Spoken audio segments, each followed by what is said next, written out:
Hey everybody, I'm going to talk about how to handle a co-parenting situation in which you have a child involved and you have a narcissistic or borderline ex who's going into a fit of rage in front of the children, and sort of what can and can't be done.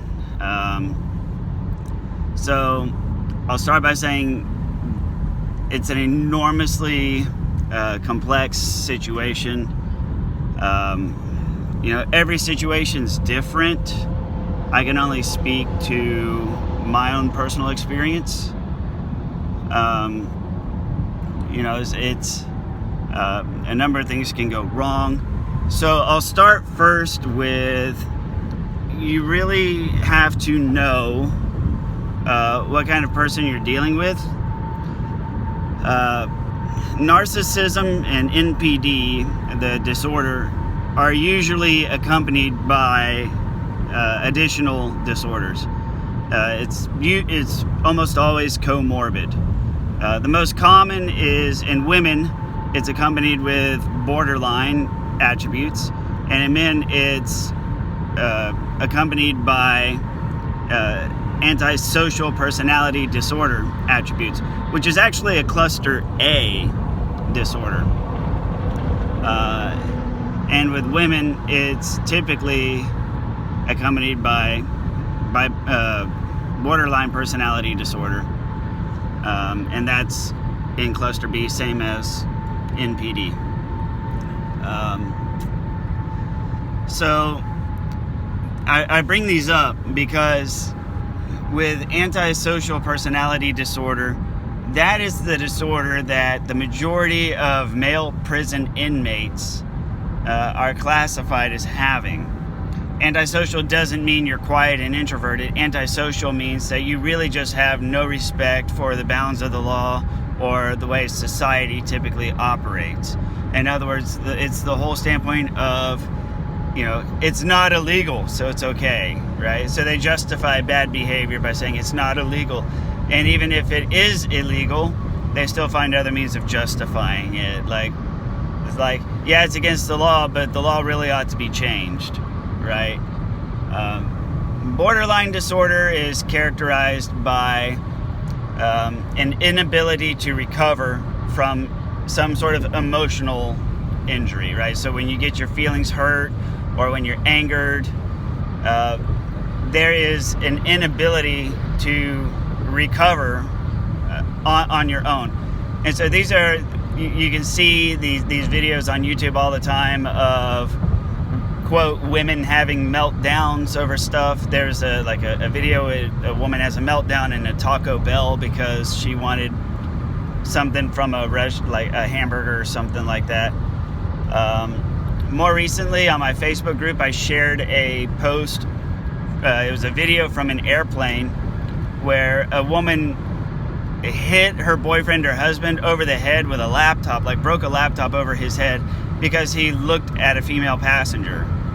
And the whole thing just erupted. And the thing with borderlines is once you're mad, then you get into the cycle of increasingly amplifying the anger. So it's like you start off just basically mad, and then you get even more mad, and your anger continues to rise and continues to rise and continues to rise. And without external intervention, it just goes to an absolute insane level. So that's kind of sort of what you're dealing with. You're usually never just dealing with narcissism. There's other factors involved.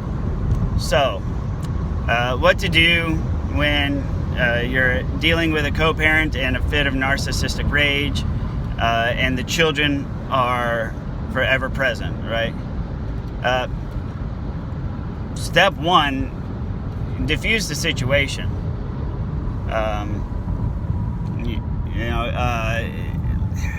There's a number of different ways you can do it, and it depends on. It really just depends on context. So let me give two examples. One way to disarm the situation is to just feed their ego whatever it is they want to hear temporarily, and then revisit it later. So you say something like, you know what, you could be right. You know what, you could be right. Let me do some homework and research and I'll get back to you, okay? Let's not do this right now. All right? You could be right. I don't know enough about it to agree or not, okay? But I'll concede you could be correct. Give me the opportunity to do some research, some reading, some homework, come to a conclusion, and I will get back to you. Let's not continue down this path in front of kids. Is that acceptable? And typically that is. Now, if it's something that's come up over and over and over again and they continue to push, this is, if you have to be in a conflict where children are observing, here is the position you need to take. Your ex, the narcissist, will always be of the position of, I am right, you're wrong, or they will be, you are wrong, therefore I am right. So if they can prove they are right, then that automatically means that you are wrong. Or if they can somehow prove that you are wrong, then by default they are automatically right, or at a minimum, more correct or less incorrect. Better than you, right? And they'll say, still better than what, at least it's still better than what your idea was, right? So the best position you can take against that is the position of what do the children want. And you will have had to have spoken to the kids ahead of time. Do the kids want to stay longer for the summer? Or do they want to leave sooner, right? You have to talk to the kids, and kids are very perceptive. When you have this conversation with the kids, you can say, I can talk to your mother or father about it, but whenever I do, sometimes conflicts do break out. So I want to make sure that I'm absolutely correct in representing your viewpoints so that I can conduct myself accordingly, right? So you make sure that you know what the kids want. Because if it's an argument that has nothing to do with the kids, it's not worth having in front of the kids at all. And that needs to be made clear. You do not ever want to get into a back and forth with a narcissist trying to prove that you are right and they are wrong, because you will always end up in a cycle. Okay? And you know what? There's generally not a whole lot that can come of them believing that you are wrong. There are some cases, but for the most part, there's generally not going to be any life-shattering consequences if they think that you are wrong about something, because you can always, if things end up going into court, then it'll come out in the wash anyways. So you have to always keep that in mind.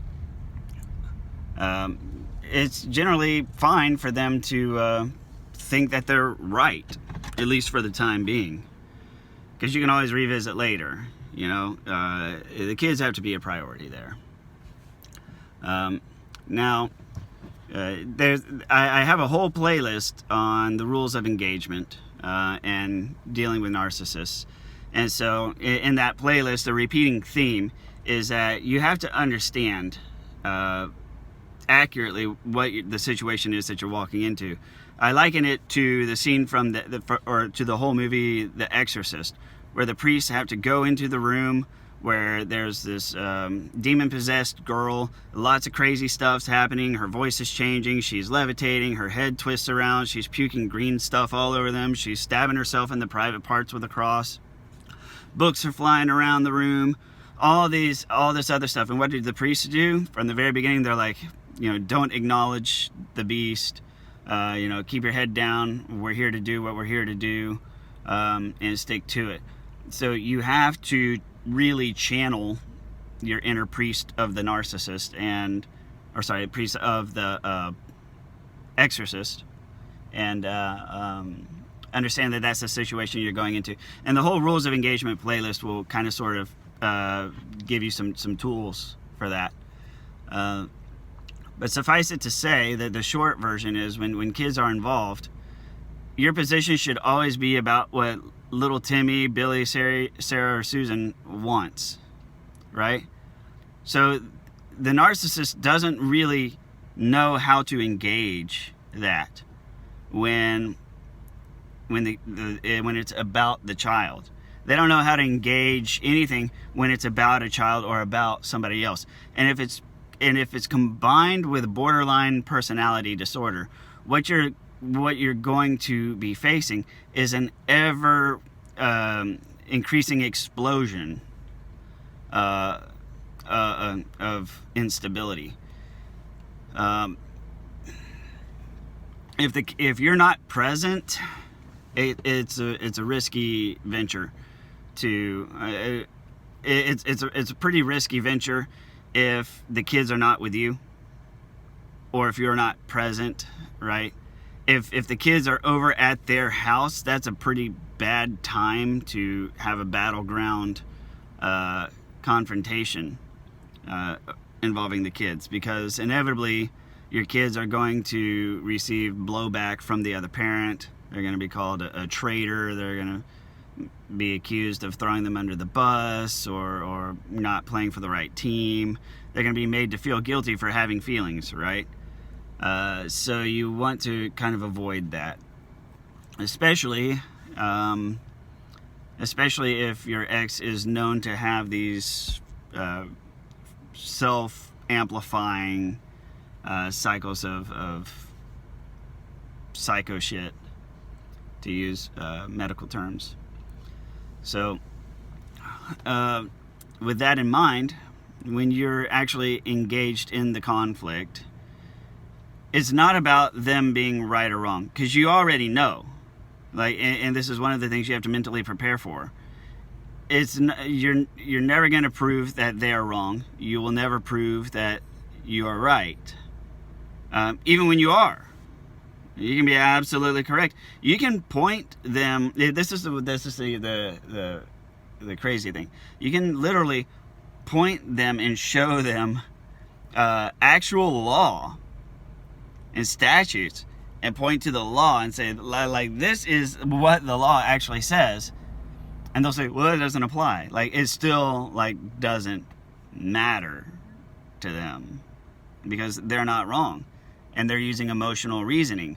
So their justification is not based on logic and fact. Their justification is based on emotions. And so if you don't change the way they feel, which is they feel like they're right, and they're always can't change their mind. So you have to always come from, this is what the kids want, or this is what the kids don't want. The kids don't want to be here all summer. They don't want to be there all summer. You know, they want to come here. They want to go to summer camp, right? Or they don't want to go to that camp, right? You know, it has nothing to do with you. And that's always a good one. It has nothing to do with you. The kids don't want to go to that camp. Or they say, the kids want to go to that camp. The kids want this. The kids don't want that.